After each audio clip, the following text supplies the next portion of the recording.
here with Mr. Bret Gardella, Executive Director and CEO of Greater Brownsville Incentives Corporation. Thank you, Bret, for having us today.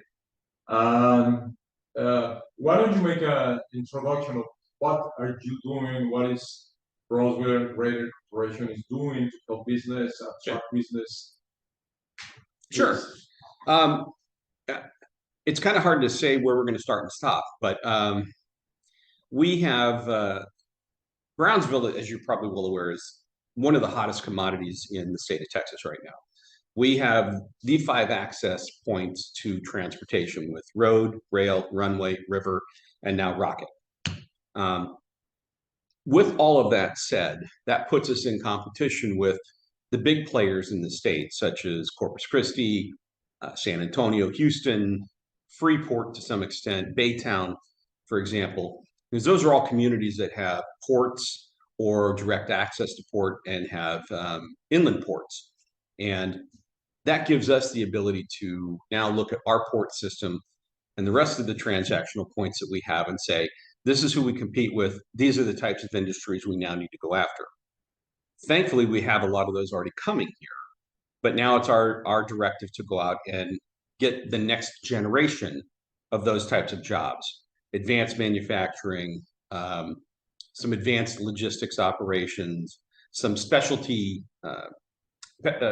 specialty businesses within the space sector, within the automotive sector, things that when we talk to our soon-to-be graduates from the high school level or those that are looking to come back here from college, and they're saying, where am I going to work? We're going to show them that there are these next-gen opportunities for them to work in. Okay, Brett, what about the space? Elon Musk, everything is happening here. Mm-hmm. You should be very involved with that. What's going on with that? Yeah, and we are. I think a couple of years ago, when SpaceX first came here, there was a little too much enthusiasm on behalf of folks around the city that we were going to become the next space city. Well, until we at that point in time, no one was really attracting in the businesses. They just thought they were going to come. So our goal and our mission has been to meet with SpaceX and talk with them about who are your partners, who are your suppliers that we need to go and bring here to benefit you. Anything that we can do to collaborate with those types of industries just obviously benefits us. And those bring in that next generation type of manufacturing or workforce that we need. When we do that, then we benefit SpaceX. Their ultimate goal is to be in a position in 4 or 5 years to blast off a rocket a month from here in Boca Chica. Well, if that's the case, we have to help them line up all of the suppliers and the parts that they need so they can build that quickly, so they can be in a position to do that. And thankfully, GBIC owns 700 acres of a business park. So we're going out right now and we're going to start recruiting with help from SpaceX to bring in those people here. Anything that we can do to help them helps us. What is going to be the impact of job creation in the last previous years and the next 3 years with that, you would say? Well, job creation is just going to blow up down here. Even setting aside what we're going to be doing on a recruitment side for employers to help our workforce. Let's take a look at the liquid natural gas industry that's coming into the city. Next Decade, who started moving dirt on their project about 2 weeks ago, over the next 5 years to build out phase 1 of their facility, they're going to use 5,000 employees in the construction phase. When they have their first phase online, they're going to be hiring about 400 to 500 full-time employees. Then they're going to be going into phase 2 to build out phase 2. That's going to require another 3,000 to 5,000 employees to build that out. When that comes online, it's going to create another 300 to 400 full-time jobs. So they're not going anywhere. They're going to be here for the rest of their lives. That decision has also helped other LNG companies to look at the port and say, we want to be here. It's also helped a couple of other petrochemical operations to look at our port and say, we want to be here. So our challenge now is, as we're looking at our workforce, we have to do two things. One, recruit more.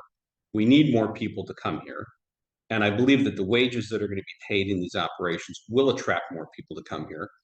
And number two, more importantly, we need to look at our current workforce and say, how do we train them up to be not only involved in a temporary sense to help build these facilities, but how do we then get our kids to be able to get the jobs in those facilities so they can stay here, live here for the rest of their lives? That secondary part, we're looking to create the opportunities by building an atmosphere where we can have secondary education to be taught here in Brownsville as well.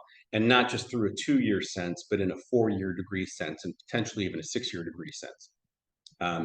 The for instance on that is in the LNG industry, when they are built and up and running, they're going to need engineers.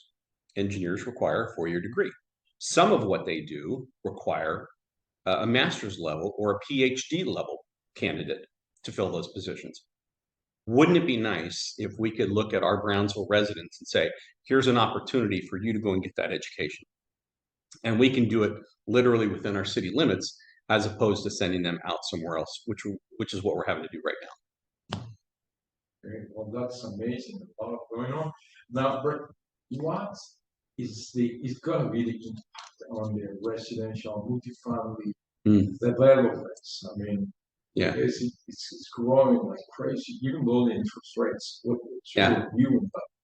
Yeah, and so this is where we're going to be chasing our tail, so to speak, because we know these businesses are coming here. We know that the temporary workforce is coming here, and then the tail end of that, the full-time jobs are going to come here. But yes, you're absolutely right. Where are they going to live? So now we have to go out and start pursuing the developers who are going to come here. Creating single family is nice. There is need for that. But in the next 5 to 10 years, the greater need is going to be in a multifamily sense or in a workforce housing sense. And I know the city of Brownsville is doing a great thing right now where they're addressing their ordinances on how you can build so we can accommodate that temporary workforce. Now, I don't know what the finality of that's going to be. I know they're in the middle of it right now, but I certainly believe that they're going to make their ordinances easier for developers to come in and be able to build, to take care of this temporary workforce that is needed here. The reason that is so important, obviously, is if they're going to work here, earn their paycheck here, we don't want them staying or living in another community where they're going to go and spend their paycheck. We obviously want to keep them here and make sure that their universe is right here in our city based around where they're working. Because obviously you can live, work, play, and shop quite a bit right here in Brownsville. Amazing. Now, there's been said a lot about nearshoring, the war with China, a lot of the companies coming in the next 3 years to this area in the border between Mexico and the U.S. and Texas. What do you think about this nearshoring, friendshoring issue? I think it's I think it's an advantage for us, actually. And when I'm going to say us, it's an advantage for our border market, our border MSA. We were just meeting with our friends in Matamoros Wednesday morning. One thing we are not to our friends across the border is an enemy. We are certainly a partner with them. Anything that we can do to collaborate on bringing an opportunity to them is a benefit to us. They also know that anything they can do to collaborate to bring a business to us is a benefit to them. Being all within this 10 or 15 mile radius of either side of the border is where all of our workforce comes from. So we've already talked about how do we collaborate further? Do we approach some of the manufacturers and the maquilas they have and say, who are your suppliers? Who can we bring in? Now, maybe they don't have the ability to put them over in Matamoros, but we have the ability to put them here. If we can help them to come here, create the jobs, create the opportunity, then whatever they're making it takes 30 minutes to get, well, it should take 30 minutes to get across the border into the maquila. So whatever that finality of the item is that's being produced over there, that good, that piece helps to get that good made that much quicker versus some type of national or international drayage that would happen, that is normally happening to get that piece to the manufacturer to build what they need to build. I think the onshoring part or the nearshoring part, certainly we're looking at China, India, South Korea, a little bit from Japan. These are all opportunities that have talked about coming here. We were in Monterrey 2 weeks ago, meeting with some businesses down there. And one of the things that a lot of the businesses said down there is that instead of looking at nearshoring now, they are looking to onshore simply because with all of the onshoring in Mexico that has occurred over the last 3 or 4 years, they're now running short on their employee basis. So if they're running short on employees, now they're looking for where more employees are. Obviously, you come up here to our direction, we still have a rather robust employment base that we can put to work. So, like a last question is against the little far reach on this side of the country. What is the competitive advantage of Brownsville? I think right now our cost of living is probably better than most other areas. I certainly believe our transportation system, as I mentioned earlier, with road, rail, runway, river, and rocket to transport your goods and services around not just Texas, but basically around the nation, or if you're exporting out of our port to get to the rest of the world. Those are advantages. I think the work ethic down here is one of the preeminent things we don't talk about enough, because when you go and you meet with the manufacturers that we have or the businesses that we have here, when they get a person on the job, and if they're treating them well and they're paying them well, they have long-term employees, because employees here don't want a job shop just to make an extra 50 cents or $1. They're loyal, they're hardworking, and they want to help to build something. And it helps when you have a good employer who brings on a good employee and creates that employment base that helps them to build the success of their business.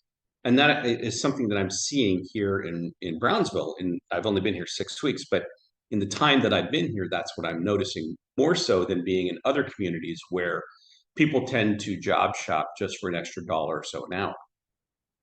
The communities that we compete with, as I mentioned before, they have to pay 18 to 20 an hour for basically doing the same work that we do down here for around 15, because our cost of living is better. The communities that, as I mentioned, San Antonio, Houston, Corpus Christi, for example, the cost of living is so much greater up there. The housing costs are greater up there. Food costs are greater up there. When you get down here and you don't face those same issues, you could work for $1 or $2 less an hour, but actually live better because you're not facing that high cost of living. So I think all of that makes us competitive, and I hope I make sense out of that, but I think that makes us competitive. And I think as we, literally through the Greater Brownsville Incentives Corporation, as we get out and we start marketing who we are, what we do, we're going to be marketing not just to employers to come here, but we also need to market ourselves to the employment base who probably doesn't know about us, who needs to come here, because we will be the jobs capital of Texas over the next 8 to 10 years, simply based on everything that's going to be happening and all the vertical building that's going to be created either out of the port system or inland, and other opportunities that we're creating. Finally, the last thing we would like to hear about is a 700-acre acreage. Just a part you're working on. Yeah, this is incredibly exciting. We, through GBIC, we own the property, and that's one of the best advantages that we have going for us. But what we've also done is we've looked at our community and we've said, what is it we can do to benefit our community? and benefit the business park behind it. So we're taking the front side of the property, roughly 20 acres or so, and we're creating the Greater Brownsville Center for Excellence. And out of this, we're going to create Class A office space for businesses that does not exist in the city right now because all of the Class A is full. And as I mentioned before, we've looked at what educational opportunities need to be brought here into the city so we can teach up all of the employment base, whether they're students or people looking for jobs. We can teach them up into careers that they can have right here in our business park. Another part of that is it's not always just about the four-year degree side. We know that the skilled trades need to have the ability to be taught here in the city as well. So we're going to be creating a building for that to be taught out of in addition. And that can be CNC machinery, welding, air conditioning repair, plumbing and pipe fitting. These are all good careers that we know those jobs are going to be here now for the next 5 to 10 years minimum because of the work that's coming in, that we need to get our skilled trades trained up in so they can get those jobs. Our goal is to say, you walk in the front door of our business park, you're going to get educated, you're going to walk out the back door into a job. There's no place in America right now that I have seen that has this type of format. We have the ability to create it. My board has the vision to do this. The city commission is looking at this and saying, this is in our best interest. You know, go forth, G Big, make it happen. Because this is something that is new, exciting, marketable, and attractive for businesses to come here. More importantly, it's going to be very attractive for our employment base, who we can then keep here as opposed to sending away to go get trained and hoping that they return. Right. Thank you very much for the interview. We're looking forward to see you in Los Angeles, California, in the event 6th October. Normally, I'm talking bringing investors from California, so much. All right. Thank you very much. Very good. It's my pleasure. Thank you for having me.